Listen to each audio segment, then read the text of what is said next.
Hi YouTube, it's Kira here with True Crime Revealed. I wanted to say a quick hello. I know it's been about 2 videos back since you guys saw me on camera when we did the Girl Scout murders. And the second video that we just did was the Sleeping Beauty murders. That was strictly voiceover. If you haven't checked that video out, please do. If you love Disney and all thing princesses, but then you also love true crime. I know some people are like, how can you like both? I'm one of those weird people that like both. I love Disney and fairy tales, but I also find true crime very intriguing. But the Sleeping Beauty murders was a really good video. But today I just wanted to say a quick hello. We are going to be talking about the Springfield Three. So we are in April going into May and then June. And a lot of students are graduating high school, right? You may have kids that are graduating, you yourself may be graduating, you may have family members. I know on my timeline, I'm seeing a lot of my nieces and nephews and cousins are just this past weekend going to prom and getting excited for graduation, right? And the Springfield Three, it happened around this time, spring going into summer, where two girls, unfortunately, are presumed dead or murdered, and one of their mothers. So it was the Springfield Three in Springfield, Missouri.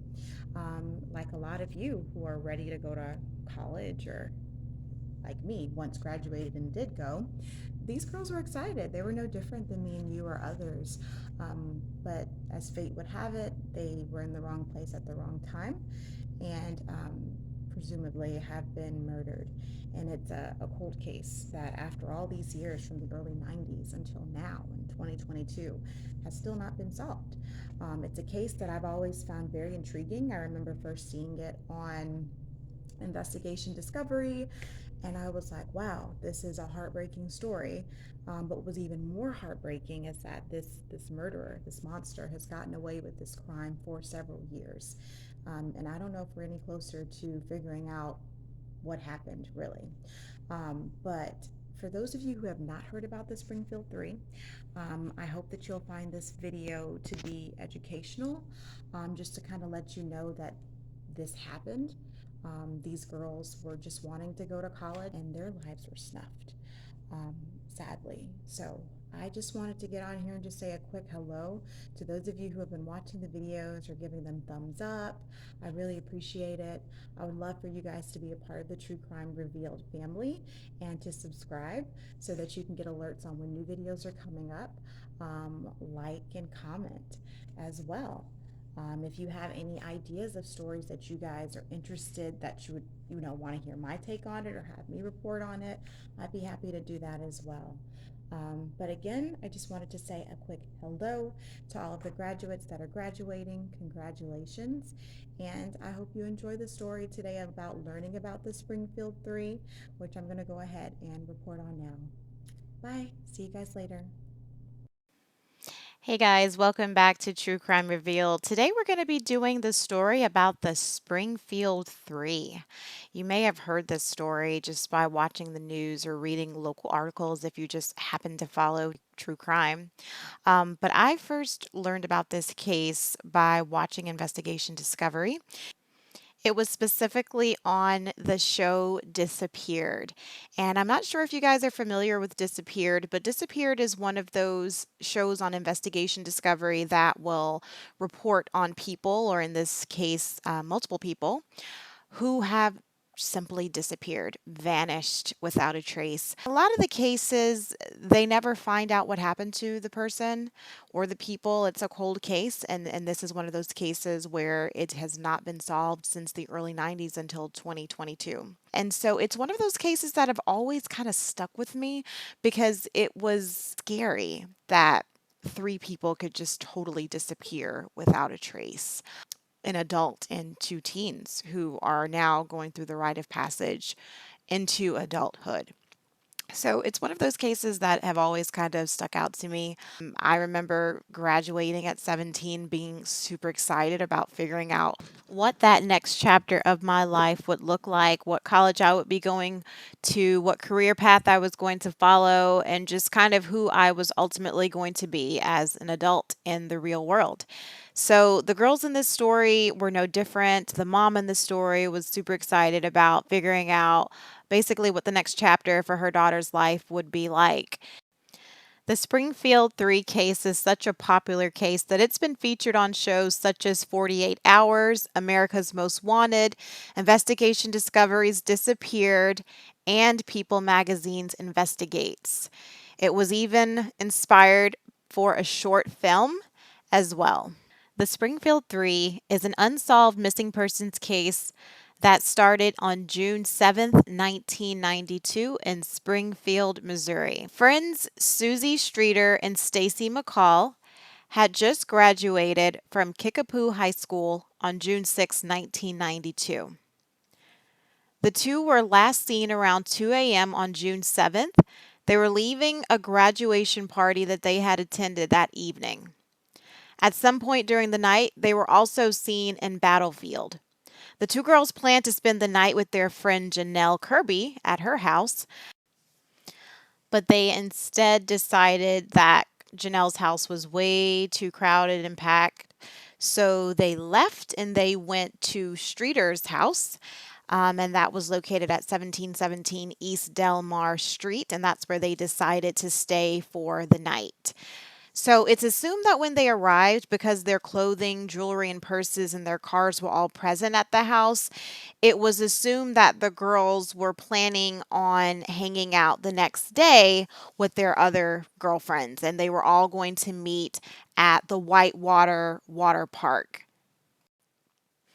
So the next morning, Janelle decides to go to the Streeter residence where Sherrill, Suzanne, and Stacy were the prior night. Because remember, they were supposed to all be going to Whitewater. Because they didn't stay at her house, Janelle decided to meet the girls at Stacy and her mom's house to see if they were ready to go the next day to Whitewater. So Kirby, that is Janelle, ended up going with her boyfriend. And that morning, they decided to check up on them just to see what's going on, if they're planning on going to the water park with them. So they went to the residence, and upon arriving, Janelle found that the door was unlocked and she entered the house. And what happened was she did not see any sign of Streeter, McCall, or Levitt. So the three ladies were missing at the time. However, the ladies' cars were seen in the driveway outside of the home, and their belongings were still inside of the home as well. So it didn't appear that they had gone anywhere or, had already left to get their day started or anything like that, because vehicles were still there, their belongings were still there, but the ladies were nowhere to be found. So Janelle and her boyfriend thought that that was strange.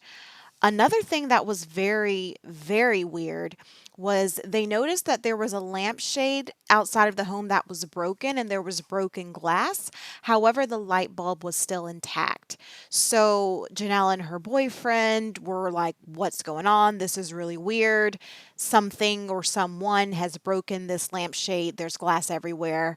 Janelle's boyfriend, trying to be the do gooder type, went ahead and attempted to clean the glass up in attempts to help out Sherrill, who is the homeowner.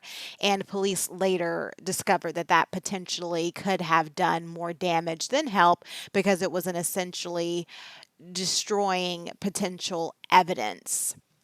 Now, inside of the house, Janelle found that Sherrill and Stacy and Susie were nowhere to be found, but Susie and Cheryl's dog, it was a Yorkshire Terrier named Cinnamon, appeared very agitated once they went inside, and that was not normal for the dog to be that agitated and nervous. And so the last big red flag that Janelle and her boyfriend discovered once inside of the home was a series of phone calls that Janelle answered that she found to be quite disturbing. There was an unidentified male caller on the other end of the phone that was calling in, making very sexual innuendos and disturbing calls that were sexual in nature. And this kind of freaked her out, but she kind of thought it was a prank at the same time. So she just kind of hung up the phone thinking, this would stop the individual. But no, they kept calling and then still saying these very dirty sexual conversations to taunt whoever would answer the phone. So that was very weird as well that Janelle and her boyfriend noticed. Now, Janice, who would come later to the home as Stacy McCall's mother, she actually saw that there were a few different voicemails on the answering machine that were still very graphic and sexual in nature, and she just kind of chalked it off to being a prank and deleted them. But police later on would say during their investigations that they wish that they had not been deleted because they think that it could have possibly had something to do with the suspect and the three ladies' disappearance. So that just kind of lets you know it's not a good idea if you go into a crime scene or anything like that to just start going, destroying evidence, cleaning up glass, deleting voice messages, because you never know that could in some way be related to the crime at hand. So, several hours later from that same morning when the three ladies went missing, Stacy's mother, Janice, actually visited the house because she had been trying to reach her daughter several times by phone that morning, and she was able to not do that. So, she ended up going to the house and she saw that the three purses of the three ladies were sitting on the living room floor. She also saw that her daughter Stacy's clothes were folded neatly from the night before. And she saw that the two girls, Susie and Stacy, left their cigarettes in the house as well. Now, she thought that that was very strange because the girls enjoyed smoking, and for them just to leave the house without the cigarettes was pretty bizarre. And so, this made her extremely uneasy and nervous. And so, she frantically called the police from the home to report the three girls as missing. And this was, of course, around the same time when she went ahead and deleted the voice messages because she thought that they were a prank as well. Now, keep in mind, by the time police had arrived to the crime scene, there had been up to 20 people who had arrived in the house over the course of 16 hours or more, just kind of walking through the house in search of their loved ones, trying to help in any way that they can.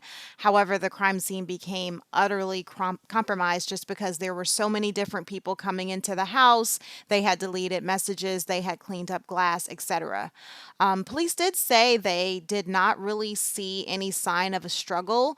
The only thing that they noticed was, of course, the broken lampshade, but they said all of the belongings of the women were there. These were items ranging from their purses, their clothing, money, cigarettes, you name it. Everything was still pretty much there, so it did not leave any indication that the women had up and left, but police were, of course, very disturbed because they were nowhere to be found. Retired Springfield Police Captain Tony Glenn even told media once that the only thing unusual about the house was that the three women were missing from it. But they also had this compromised crime scene where several people, friends, families, loved ones had just come in attempts to help, potentially destroy the crime scene even further. And who knows, that could also contribute to why this is such a cold case today, because a lot of important evidence may very well have been at that scene. So, now what we're going to do is we're going to talk a little bit more about the suspects at hand and kind of what police determined in their investigations of this case. So, on June 24th of 1992, a new lead appeared when a waitress came forward stating that she saw the three missing ladies at George's Steakhouse between 1 a.m. and 3 a.m., with earlier evidence on the timing of the younger woman's movement suggesting this is likely to have been near the end of that window. The witness said that Susie appeared to be drunk and that her mother was trying to calm her. However, the sighting has never been confirmed, but many people and authorities believe that this kind of does make sense simply because the girls had kind of been partying a little bit the night of. And so perhaps she had been drinking. They wanted to go to a restaurant and get some food. So it is likely that this lead may be correct. However, it's never really been confirmed. One of the main suspects in the case of the Springfield Three is Robert Craig Cox. He is a convicted kidnapper, and in 1997, there was an unexpected break in the case when he claimed that he knew what happened to the three women. Now, Cox was imprisoned in Texas for robbery and was also convicted of killing a 19-year-old Florida woman in 1978. So he definitely had a very sordid past. And police were very interested in speaking with the suspect because he claimed that he knew what happened to Sherrill, Stacy, and Susie. Now, he walked free from death row in 1989 after the Florida Supreme Court decided that there had not been enough evidence to convict him of the killing of the 19-year-old woman. He is one of the people that were questioned back in 1992, and he had claimed that all three women had been murdered and buried, taunting that their bodies would never be found. So he actually was living in Springfield, Missouri at the time of the murders and didn't claim to be a killer, just saying he was in church that morning. Now, his girlfriend had earlier stated that that was in fact true and that they were together at church, but she then later recanted that story, stating that Cox had told her to lie for him. And Cox said that he was actually at his parents' home when asked where he was earlier, which again was corroborated. So he's kind of gone back and forth with police regarding his involvement in the crime. Sometimes they think that he just says it to get attention. At other times, they do believe that he is telling the truth. He has stated that he will reveal the truth once his mother dies. And he's also stated that the bodies are, in fact, buried somewhere around Springfield, Missouri. One of the newer tips in this case was in 2007 when investigators revealed that they had received a tip that the three bodies were actually buried in the foundations of the Cox Hospital parking lot. Now, that same year, crime reporter Kathy Baird had a corner of the parking lot scanned with ground penetrating radar that found three anomalies. However, a lot of people feel that it is doubtful that the site is the actual burial location just because construction did not begin there until September of 1993, and that was an entire year after the disappearances. Also, the tip actually came from someone that was professing psychic abilities, so authorities were unsure of how seriously they should take this tip. However, like I said, Kathy Bear did have it scanned, and while they did find the three anomalies there, they are doubtful that this is actually the burial location of the three bodies. So it's just another one of those dead ends that are extremely unfortunate in this cold case that have not really shed any more light as to what happened to these three victims. And so that is the story of the Springfield Three. It is one of the most popular or famous cold cases out there. It's a very sad one just because we're not really any closer now, 30 years later, than we were when it happened then in 1992. But I think as content creators and the true crime channels, just keeping the stories out there, and police, of course, are still investigating, keeps the case alive so that there will bring hope and justice to the families. Sergeant David Asher, who was working on the case, stated that it's hard to be known for something you didn't do as opposed to something you did do. So he's the one that led the investigation in the early days, and that's what he told one of the news outlets. He just says he thinks of it all the time and he really wants for it to be solved. He wants it to be solved for Janice and Stu McCall, the Streeters, the police department, and for the community as a whole because they really need it. It's something that's definitely rocked the community and has changed the lives of so many. And for these two poor girls to have their lives snuffed at such a beginning of a beautiful time in their lives of graduation. Sherrill, the mother of Susie, that was also a hairstylist. She too was having great things going on in her business and everything, and it just totally is unfair.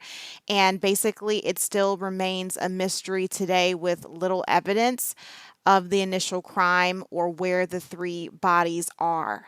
So, with no evidence of a break in, the door being unlocked, it just really seems that the three were either lured out of the house or the culprit simply just knocked on the front door and was already present at the home when they returned home there. So, again, this case is unsolved and a mystery, 30 years now passing by, but I did want to just kind of shed light on this story because it's one that's always just kind of stuck out to me. I hope that this video was informative and that you learned something new about the case today. As always, thank you so much for stopping by True Crime Revealed. If you like this video, please like, comment, share, and subscribe. And I'll see you guys in the next video.